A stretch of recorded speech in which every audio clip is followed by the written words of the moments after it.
Okay, so here we got the wasr 10 in all its Romanian glory, and the little customization features. And I've done on this simple, utilitarian, very excellent farm rifle. This gun right here has taken a few number of wild hogs and a couple of coyotes. Haven't taken it deer hunting yet, but probably will eventually. 7.62 by 39, especially with a good hand load or Federal Fusion hunting projectile. Excellent deer rifle, you know, especially around where I live. Deer max out around 170, 180 pounds. So excellent, almost 30-30 tier choice for brush whitetails. Excellent self-defense or home defense rifle, although if I was using it for this purpose, which I do have an AK for that purpose, but it has a lot and a rail and an optic. This is kind of just a ranch utilitarian style setup I have on it. So let's get into the internals of this rifle and what makes it probably one of the best still quote-unquote values in the AK market, because there is not a lot of good values out there. Holy shit, it sucks. Alright, so we've gotten it field stripped. This is as deep as you want to take down an AK without getting into the firing pin and the extractor. But those only need to be taken down, like, I think every 10,000 rounds. AKs are pretty good about not needing a super high amount of maintenance. Now, these guns are not the indestructible meme they kind of are on the internet. They're very good guns, don't get me wrong. They're my favorite friggin' type of gun. But they have their flaws. But they're cool as heck. It really aggravates me the way the market is with them, because they're my favorite rifle. And it's sad that U.S. companies can't get them together to produce correctly still. I mean, they're getting better, but they're still a ways away from even like Romanian level metallurgy, in my opinion. But it's just an opinion. I'm not an expert. But anyways, to get to it, we've got a jump cut. My bad. I had someone at the door. Starting out, we have a pretty early generation Romanian magazine I picked up. You can tell this is a Romanian magazine. See if I can get the light to work. But it's big, shitty. Well, they're not shitty. They're real deep and good, but big, kind of misaligned. So you can see that front weld is a little misaligned from center. Welds. Now, these are very good welds. They're very secure and strong. They're going to last indefinitely, probably. See the big welds on the back there? And you can see some, if it'll focus. Might not focus. These are little. You can get an idea. You can see the weld marks. Now, Romanian magazines, especially early ones, are notorious for not having any markings. This one has none. You can also see the spot welds on the feed lips. You can see those little bumps, which is a sign of an early Romanian mag. Russian mags also have this, but this one is not Russian. It has no marking. Yeah, you can see the spotlights there pretty well. The window light. Yep, solid 30-round Romanian military mag. You can also tell it's an earlier one because there is no space where the front lug is. It's just a solid bar, so they didn't do the lightning like little cut. Yeah, I believe, yes, this one has, I think it does. It has the hole in the follower, as you can see there. That was done as a very early Soviet thing to, the concern was if they had a very greased mag, there would be suction. And that was not the case, because these mags are definitely not airtight. So this was not needed, and this was eventually dropped in like newer production AKM mags. And you can also tell this is an early one because this last rib goes all the way to the top. My newer Romanian mags do not have this, and several other features this mag has. This is a cleaning kit. These are very cool for AKs. They serve a lot of purpose. If you don't have one, I suggest you get one. They're not very much.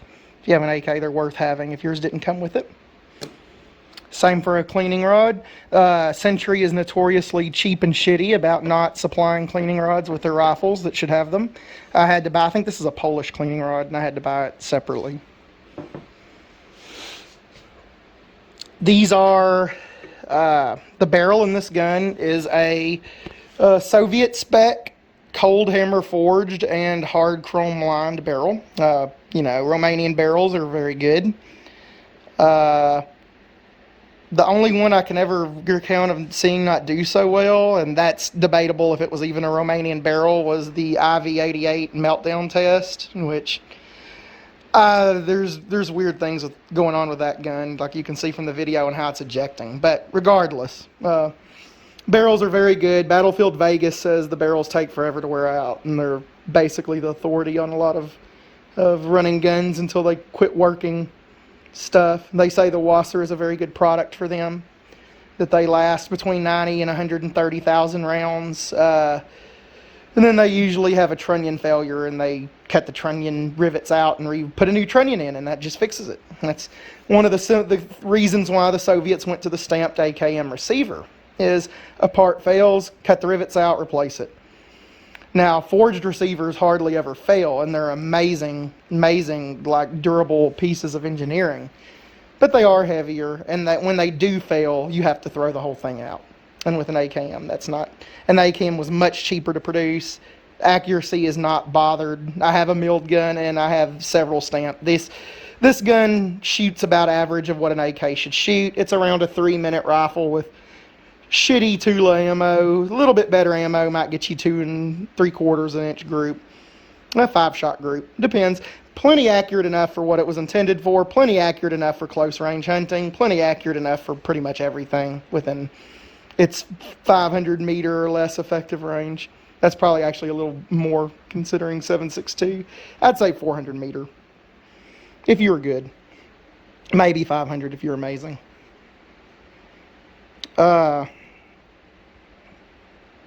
Yeah, it's got it takes standard AKM furniture. I believe the gas block is also chrome lined. Don't quote me on that. It's got standard 14 millimeter threads.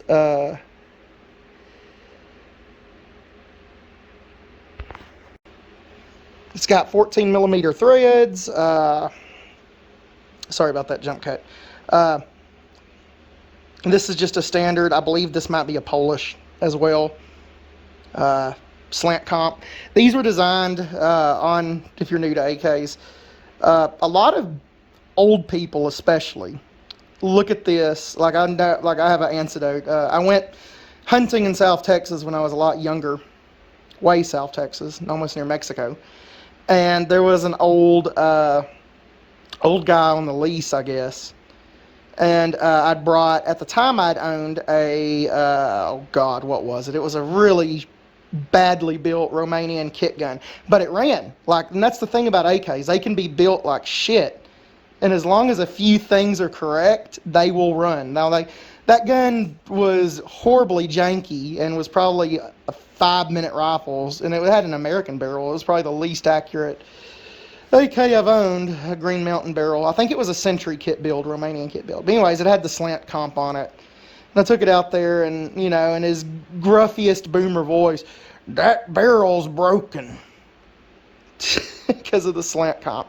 No, the seriously reason why this was done and used was it's a small enough muzzle device to allow the bayonet ring to go over, so that's still usable, and it directs the gas.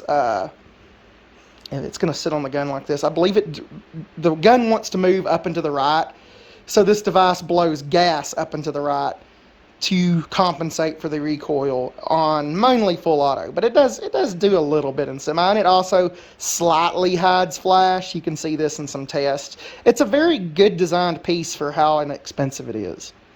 Now, if I was going to use this for modern defensive use, I would have some kind of flash hiding device. Muzzle brakes are not worth the flash signature in like a self-defense situation that they might offer. They do offer, you know, obviously easier follow-up shots, quicker time, that kind of thing. But that's not great in a self-defense situation where it reveals your location or blinds you in the night every time. But regardless, good little device for how cheap it is. Standard 14x1 metric left-hand threads on most AKs that are not 74s or their own weird thing. Standard sights, standard level. You can see some kind of ugly machining on that trunnion, but that's Romanian, and it's forged. It's quality. It just might look a little rough.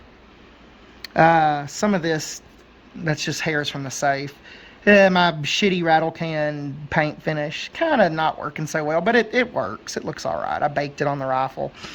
If I get another AK, I'll do the tutorial on how to paint one. But this gun's been painted for like 5 years, so that's pretty good that only that little bit's come off, because this gun has been used pretty hard. These are standard Romanian. This is what used to come on the old wasrs. I put this on the new one because it's better than the garbage that comes with it now. This actually isn't a new gun. This gun's from, like, I think 2015. Probably the best year for wasrs, honestly. But these handguards are from my older, like, wasr 1063 that were made out of the SERP. This would have been a dong handguard, but it was cut off and sanded to appeal to the commercial market. This upper handguard, not much to say about it. I think this one came out, this actually might have came out of the Bosnian Wars. I bought it from Apex, listed as such. I think it's Romanian because it's got this hardwood. Matches the lower pretty good, and I have it on there. It's cool because it's Balkan conflict, whatever. Back to the receiver. I think this just has the standard shitty Century Rack 1 trigger. I need to get something better. I don't like it. It's got the forked, almost more modernized 74 style rear trunnion, which is like the only non-AKM thing about this rifle. As you can see, the U shape. The older Romanian AKMs, much like the older Russian AKMs, had the donut. And I like the donut much better because for stock removal, you can just leverage a big old screwdriver in there and it'll pop it right out. With these, you have to beat the ever-loving shit out of them to get the stocks out of them. You can use the bed method, or there's ways of getting stocks unstuck. Best way is to beat them on a bed with the screws out until they wiggle their way loose. It's got a side rail for optics. I have mounted optics before on this gun. You can see the side rail. That's how I shot groups with it, and I've shot hogs and coyotes with optics mounted. I suck with irons. I mean, if I'm at a range and I can take my time, I'm not too bad with them, but I like optics. But this currently has none on it. If you are going to put optics on an AK, please do not cheap out. Get a good rail. There's several good makers. There's RS Regulate, which I can't recommend enough. I know they're expensive as fuck, but they're great. Midwest Industries is pretty good. They're like the solid standard. They make Zastava stuff. Then there's AK Master Mount. Those are pretty good from what I've heard. I've never had any first-hand experience with them. But yeah, that's what that rail is for. It's got a cold hammer forge, or not cold hammer forge, but forged front trunnion. So this starts out as a block of steel that is beaten into a die with like a 5-ton forging hammer. This gets the grains in the steel aligned. Now, I'm not a metallurgist, but I do know a little bit about it. And this makes a very dense and very tough and very fatigue-resistant part. On the milled AKs, the whole receiver is made like a forged trunnion.